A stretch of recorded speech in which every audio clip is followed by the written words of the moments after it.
ఇక తెలుగు చిత్ర పరిశ్రమల పైసలనేవి పెద్ద ఆకర్షణ. ఇక ఆ తర్వాత ఎవ్వలైనా ఎక్కడైనా ఏడనైనా సరే కానీ అవకాశాలనేది ఇంకో పెద్ద ఆకర్షణ అని చెప్పుకోవచ్చు. ఒక రకంగా అది ఒక వ్యసనం అని చెప్పుకోవచ్చు. మళ్ళీ రెండు జాలం అన్నట్టుగా ఇప్పుడు కొత్త ముచ్చట ఏంది అని అంటే ఇక కొత్త ముచ్చట కాదు కానీ ఇక పాత ముచ్చటే అనుకోండి. ఇక అమ్మాయిల్ని వాడుకోవడం అనేది నిన్న మొన్నటి పుట్టుకొచ్చిన సంగత ఏంది. ఇక గది ఎప్పటికెళ్ళో గుట్టు సప్పుడు కాకుండా సాగుతూనే ఉన్న కథ. మళ్ళీ ఇట్లా చూసుకుంటే గినక ఇక మన చిత్ర పరిశ్రమల చిన్న చిన్నోళ్ళు డబ్బుల కోసం అని చెప్పేసి లొంగిపోతూ ఉంటారు. ఇక మిగతా వాళ్ళు పెద్ద హీరోయిన్లు కావాలి అని అంటే అవకాశాలు రావాలంటే మీరు మాకు అవకాశం ఇస్తే తప్ప మీకు ఆడ అవకాశం అనేది రాదని చెప్పేసి ఏదో ఒక విధంగా లొంగ తీసుకుంటారు. ఇక గట్ల కాకుండా పైసలు తీరు కాకుండా కొంతమంది కార్లని కొంతమంది ఇల్లు కొనియడాలని గిట్లా చేస్తారు.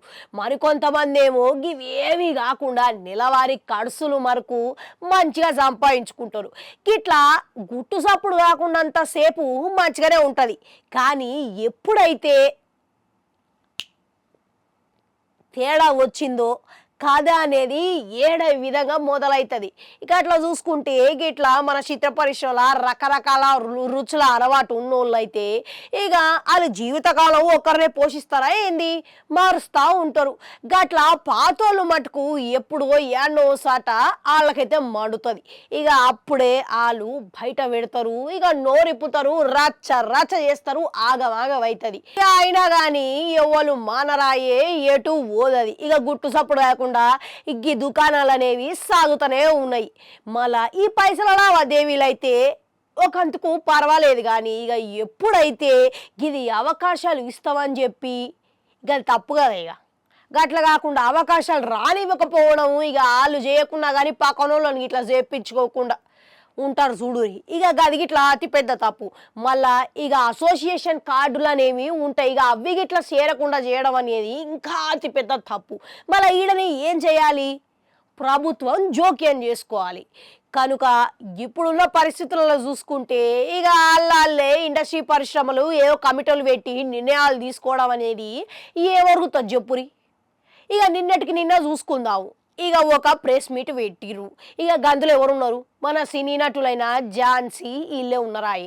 ఇక వాళ్ళు ఇట్లా గట్ల వచ్చి నటించిన వాళ్ళేనాయి. ఇంకెవరు ఉన్నారు, తమ్మిరెడ్డి భరద్వాజు. ఇక ఈయన ఇట్లా చూసుకుంటే ఇండస్ట్రీకి ఇలా భాగమేనాయి. ఇక ఒక ముచ్చట వాస్తవంగా మాట్లాడుకుందాం, మీరే చెప్పురి.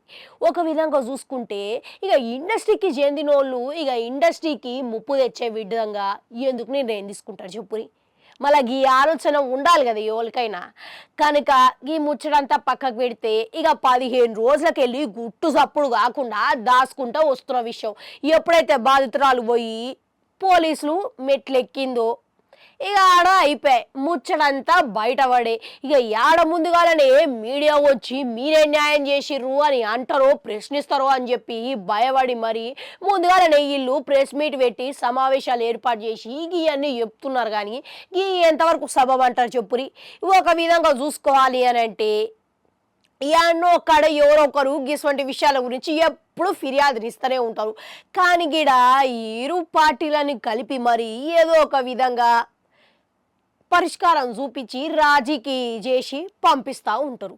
గట్ల గుట్టు సప్పుడు కాకుండా బయటకైతే రానియరు. ఇక పెద్ద పెద్దోళ్ళ ముచ్చట్లు షానే ఉంటాయి. మళ్ళా గదంతా పక్కకు పెడితే ఇప్పుడు గీడ ఎవరు రావాలి, ప్రభుత్వం జోక్యం చేసుకోవాలి. ఆ ప్రభుత్వం అనేది కమిటీలు నిర్ణయించాలి, ఐఏఎస్ ఐపీఎస్ కమిటీలు రావాలి. కానీ ఖచ్చితంగా మంచి నిర్ణయాలు తీసుకోవాలి, ఖచ్చితంగా వాళ్ళకి చెప్పే వీలు ఉండేటట్టుగా ఉండాలి.